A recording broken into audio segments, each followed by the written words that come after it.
बाबाला म्हणलं कसा आहेस, बरा आहे ना, सगळं बरं चाललंय ना, असं म्हणता म्हणता वेळ कसा गेला ते काही कळलंच नाही. तर रामकृष्ण हरी मंडळी आणि जय शिवराय. बायको मला म्हणाली आज मला घ्यायचा चष्मा, आता तुम्ही दाखवा तुमचा करिश्मा. आणि मग काय तर 20,000 रुपये लगेच घेऊन गेला बायकोला.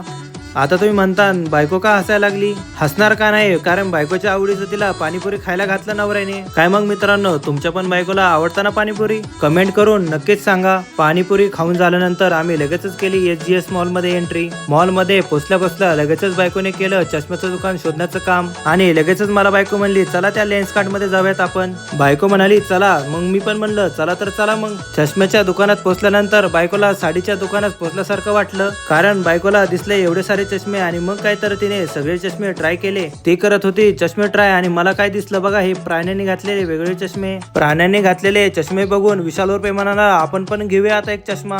शेवटी थोडा वेळ गेल्यानंतर आम्ही दोघांनी पण मस्तपैकी घेतले चष्मे. चष्म्याचं तर झालं काम. आता आम्ही दोघं पण निघालो बाहेर. मॉल मधून बाहेर पडल्यावर बायको रिकाम्या हाताने कसं काय बाहेर पडणार, मग काय तर तिने पण घेतलं हे किचन, कारण त्याच्यावर होतं सिंचन. शेवटी बायकोला घेऊन मी मॉलच्या बाहेर पडलोच आणि ह्या मॉलला केला रामराम. बाहेर पोचलो तर हा बाबा बसला होता निवांत. मग म्हणलं बाबा कसा आहेस, बरा आहेस का, बरं चाललंय ना तुझं? बायको मला म्हणाली चला घरी तुम्हाला सगळं काही सांगते, बरं आहे की कसं आहे सगळं सांगते. त्या बाबाला टाटा बाबा केलं आणि बघतो तर काय तिथे एक दुसरा बाबा भेटला, आणि हा होता चालता फिरता बाबा. बेडशीट विकत घ्यायची म्हणल्यावर बायकोने लगेच निरखून पारखून बेडशीट बघून घेतलं, आणि शेवटी बायकोने बार्गेनिंग करत शेवटी बेडशीट विकतच घेतलं. चला तर मित्रांनो, आता मी जातो घरी. जर तुम्हाला ब्लॉग आवडला असेल तर घ्या तुम्ही फॉलो करून.